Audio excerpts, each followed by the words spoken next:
ప్రాచీన విద్యా విధానం గురించి సరైన సమాధానాన్ని గుర్తించండి. బౌద్ధ విద్య అష్టాంగ మార్గం. ముస్లిం విద్య కుతుబ్. గురుకుల విద్య శ్రవణం మననం నిధిధ్యాసనం. జైన విద్య త్రిరత్నాలు. సమాచార హక్కు చట్టం 2005 ఈ విషయంలోని సమాచారాన్ని బహిర్గతం చేయడానికి మినహాయింపు సాధ్యపడుతుంది. సమాచార హక్కు చట్టం 2005 ఈ విషయంలో సమాచారాన్ని బహిర్గతం చేయడానికి మినహాయింపు సాధ్యపడుతుంది. ఏ విషయంలో సమాచారం దేశ భద్రతకు హాని కలిగించేదైతే అటువంటి సమాచారాన్ని సమాచార హక్కు చట్టం వెల్లడించదు. క్రింది వాటిలో ఎన్పిఈ జిఈలకు సంబంధించినవి. కింది వాటిలో ఎన్పిఈ నెబ్జెల్కు సంబంధించినవి. నెబ్జెల్ కార్యక్రమం 6 నుంచి 14 సంవత్సరాల బాలికలకు ఉద్దేశించింది సరి అయినదే. ఇది బాలికలకు వృత్తి విద్యను అందించడానికి ఉద్దేశించబడింది. ఇది కూడా సరి అయినదే.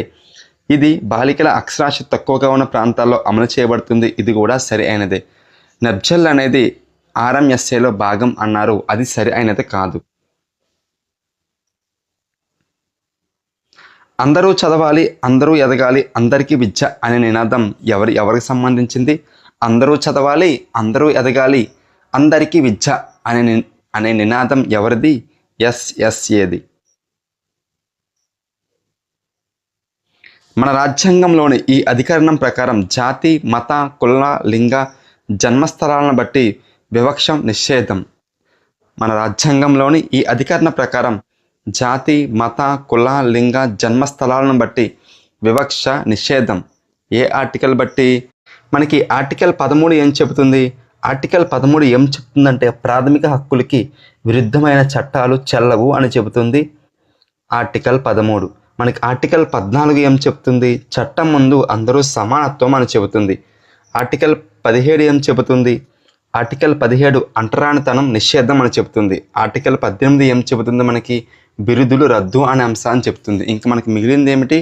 ఆర్టికల్ 15. ఆర్టికల్ 15 ప్రకారం జాతి, మత, కుల, లింగ, జన్మస్థలాలను బట్టి వివక్ష చూపించరాదు.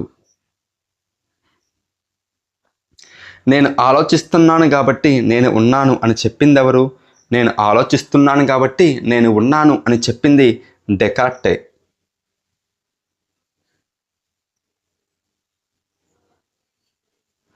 అభ్యాసకుని దృష్ట్యా కింది వానిలో ఎఫ్ఎల్ఎన్ అభివృద్ధి లక్ష్యం కానిది. అభ్యాసకుని దృష్ట్యా కింది వానిలో ఎఫ్ఎల్ఎన్ లక్ష్యం కానిదేమిటి? దేశీయ జ్ఞానం అనేది అభ్యాసకుని దృష్ట్యా ఎఫ్ఎల్ఎన్ లక్ష్యం కాదు. ఆరోగ్యం, శ్రేయస్సు, ప్రభావశీల భావ ప్రసారం, భాగస్వామ్య అభ్యాసకుడు అనేది అభ్యాసకుడి దృష్ట్యా ఎఫ్ఎల్ఎన్ అభివృద్ధి యొక్క లక్ష్యం. ఎన్సిఎఫ్ 2005 ప్రతిపాదించిన బోధనా అభ్యసన విధానం ఏమిటి? ఎన్సిఎఫ్ 2005 ప్రతిపాదించిన బోధనా అభ్యసన విధానమే సాంఘిక నిర్మాణాత్మకవాదం. ఎస్యుపిడబ్ల్యూని ప్రతిపాదించిన కమిటీ. ఎస్యుపిడబ్ల్యూని ప్రతిపాదించిన కమిటీ ఏంటి? మనకి ఈశ్వర్భాయ్ పటేల్ కమిటీ. ఎస్యుపిడబ్ల్యూ అంటే అర్థం ఏమిటి? Social useful productive work. దీన్ని ప్రతిపాదించిన కమిటీయే మనకి ఈశ్వర్భాయ్ పటేల్ కమిటీ. సరైన సమాధానం గుర్తించండి. Sadler commission. శాడ్లర్ కమిషన్ ఏం చేసింది? బోర్డ్ ఆఫ్ ఇంటర్మీడియట్ ఎడ్యుకేషన్ ఏర్పాటు. ఒడ్డు తాకీదు. మత బోధనపై తటస్థ విధానం అనుసరించాలని చెప్పింది. హార్టాగ్ కమిటీ స్త్రీ విద్యా వ్యాప్తికి కృషి చేయాలని చెప్పింది. సార్జెంట్ కమిషన్ ఉపాధి కేంద్రాలు ఏర్పాటు చేయాలని ప్రతిపాదించింది. Sadler commission board of intermediate education ఏర్పాటు చేయాలని ప్రతిపాదించింది. ఒడ్డు తాకీదు మత బోధనపై తటస్థ విధానం అనుసరించాలని ప్రతిపాదించింది. హార్టాగ్ కమిటీ స్త్రీ విద్యా వ్యాప్తి కోసం ప్రత్యేకమైన శిక్షణా కేంద్రాలు ఏర్పాటు చేయాలని ప్రతిపాదించింది. సార్జెంట్ కమిషన్ ఉపాధి కేంద్రాలు ఏర్పాటు చేయాలని ప్రతిపాదించింది. స్క్రిప్టుల తయారీ, media production, media communication, media research లాంటి అంశాలతో ఉపాధ్యాయులకు జాతీయ స్థాయిలో శిక్షణ ఇచ్చే సంస్థ ఏమిటి? స్క్రిప్టుల తయారీ, media production, media communication, media research లాంటి అంశాలతో ఉపాధ్యాయులకు జాతీయ స్థాయిలో శిక్షణ ఇచ్చే సంస్థ ఏమిటి? ఇక్కడ మనకు దేనికి సంబంధించి టెక్నాలజీకి సంబంధించి ఉంది కదా. టెక్నాలజీకి సంబంధించిన అంశాలు ఉన్నాయి కాబట్టి ఇచ్చే సంస్థ SIET, CIET. CIET full form ఏమిటి మనకి? Central institute of education and technology. Centre institute of education and technology. SIET అంటే ఫుల్ ఫామ్ ఏంటి? ఎస్ఐఈటి అంటే state institute of educational technology. State institute of educational technology. NCERT అంటే full form ఏంటి మనకి? National council of education research and training. NCERT అంటే full form ఏమిటి? National council of educational research and training. NCTE అంటే full form ఏమిటి మనకి? NCTE అంటే national council for teacher education. National council for teacher education NCTE అంటే. భారత రాజ్యాంగంలోని ఈ అధికరణ దేశంలోని 14 సంవత్సరాలలోపు వయసు గల పిల్లలందరికీ ఉచిత నిర్బంధ ప్రాథమిక హక్కును అందించాలని ప్రభుత్వాన్ని ఆదేశిస్తుంది. ఏ ఆర్టికల్ మనకి? ఆర్టికల్ 45. ఆర్టికల్ 45. ఒకవేళ ఆప్షన్లో 21A ఉంటే మనం 21Aకి సరైన సమాధానం అవుతుంది. కానీ ఆప్షన్స్లో 21A లేదు కాబట్టి ఇప్పుడు ఆర్టికల్ 45 సరైనది. విశ్వ మానవ హక్కుల ప్రకటన జరిగిన తేదీ. విశ్వ మానవ హక్కుల ప్రకటన జరిగిన తేదీ ఎప్పుడు? డిసెంబర్ 10, 1948. డిసెంబర్ 10, 1948న విశ్వజనీన మానవ హక్కుల ప్రకటన అనేది జరిగింది.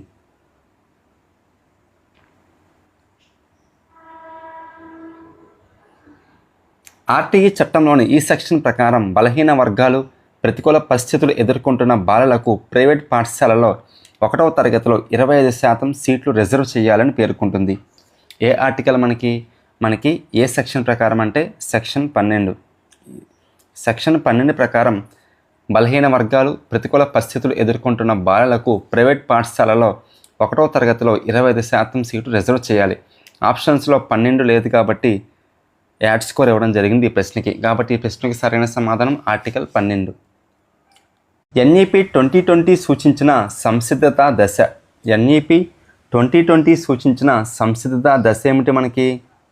సంసిద్ధత దశ ఎప్పటి నుంచి ఎప్పటి వరకు? 8 నుంచి 11 సంవత్సరాలు మనకి సంసిద్ధత దశ లేదా సన్నాహ దశ ఉంటుంది. మొత్తం ఎన్ని దశలు పేర్కొంది మనకి? ఎన్ఈపి 2020 పేర్కొన్న దశల సంఖ్య అంతా మనకి 4 దశలు. ఏమిటి ఆ దశలు? మొట్టమొదటి దశ పునాది దశ. పునాది దశ ఫౌండేషనల్ స్టేజ్ 3 నుంచి 8 సంవత్సరాల వరకు ఉంటుంది. సన్నాహ దశ ప్రిపరేటరీ స్టేజ్ మనకి 8 నుంచి 11 సంవత్సరాల వరకు ఉంటుంది. మధ్యస్థాయి దశ మిడిల్ ఏజ్ 11 నుంచి 14 సంవత్సరాల వరకు ఉంటుంది. మాధ్యమిక దశ సెకండరీ స్టేజ్ 14 నుండి 18 సంవత్సరాల వరకు ఉంటుంది.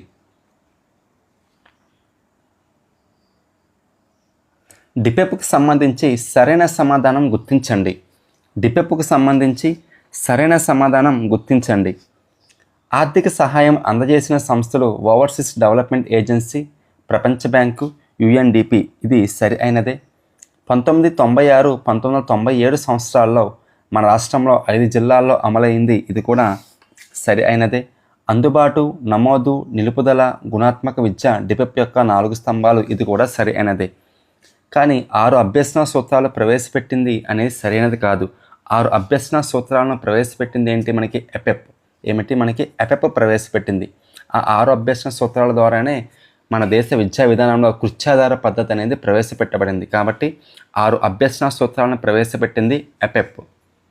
10+2+3 విద్యా విధానాన్ని ఆమోదించిన జాతీయ విద్యా విధానం ఏమిటి?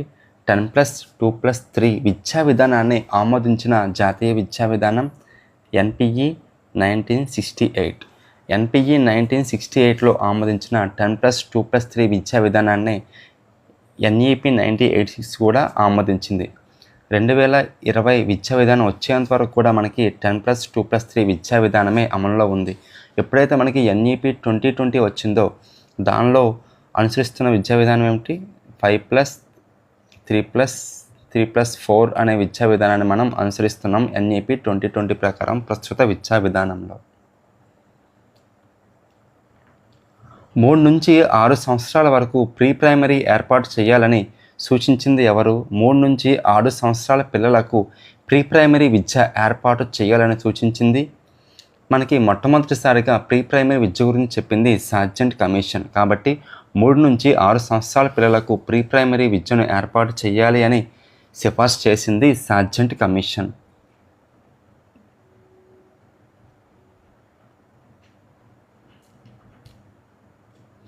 పాఠశాల విద్యలో బెస్ట్ ప్రాక్టీస్కు సంబంధించి క్రింది వాటిని జతపరచండి. పాఠశాల విద్యలో బెస్ట్ ప్రాక్టీస్కు సంబంధించి క్రింది వాటిని జతపరచండి. మిషన్ ప్రేరణ ఉత్తరప్రదేశ్, గణిత కలిక ఆందోళన కర్ణాటక, సాక్ష్యం హర్యానా, మాతృభాష ఆధారిత విద్యా కార్యక్రమం ఒడిస్సా. ఎన్డీఏఆర్ను విస్తరించగా national digital education architecture.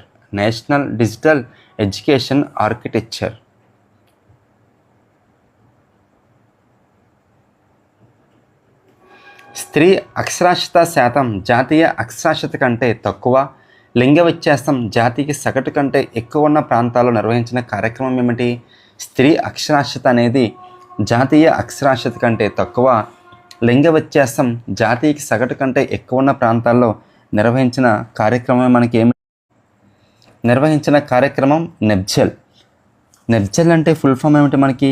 National programme of education for girls at elementary level. National programme of education for girls at elementary level. Success పాఠశాలలు అంటే ఏమిటి మనకి? సక్సెస్ పాఠశాలలు అంటే ఏమిటి?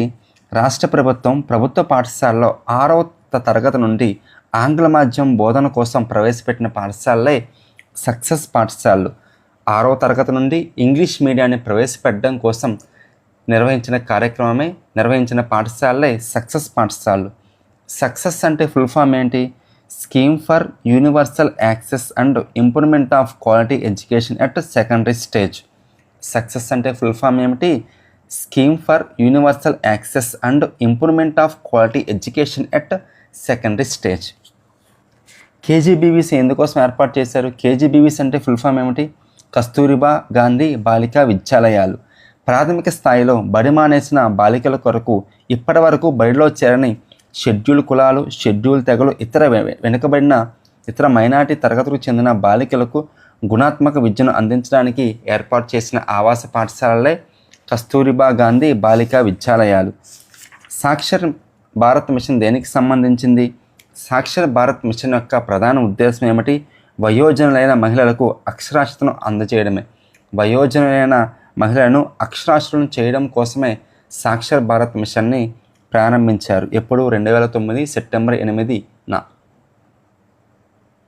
ఈ చట్టం లేదా పాలసీ ద్వారా బాలల ప్రాథమిక విద్యను భారత రాజ్యాంగంలోని ప్రాథమిక హక్కుల జాబితాలో చేర్చడం జరిగింది. ఏ యాక్ట్ ద్వారా? RTI 2009. 2002వ సంవత్సరం 86వ రాజ్యాంగ సవరణ ద్వారా విద్యను ప్రాథమిక హక్కుల జాబితాలో చేర్చడం జరిగింది. దాని మూలంగానే మనకి RTI యాక్ట్ కూడా వచ్చింది. యునెస్కో జీవిత పర్యంత అభ్యసనానికి నిర్వచించిన 4 లక్ష్యాల్లో లేనిదేమిటి మనకి? తెలుసుకోవడం కోసం నేర్చుకోవడం ఒక లక్ష్యం, చేయడం కోసం నేర్చుకోవడం ఇంకొక లక్ష్యం, ఎదగడం కోసం నేర్చుకోవడం కూడా ఇంకొక లక్ష్యమే కానీ మదింపు కోసం నేర్చుకోవడం అనేది యునెస్కో సూచించిన జీవిత పర్యంత అభ్యసనానికి సంబంధించిన లక్షణాలు కాదు.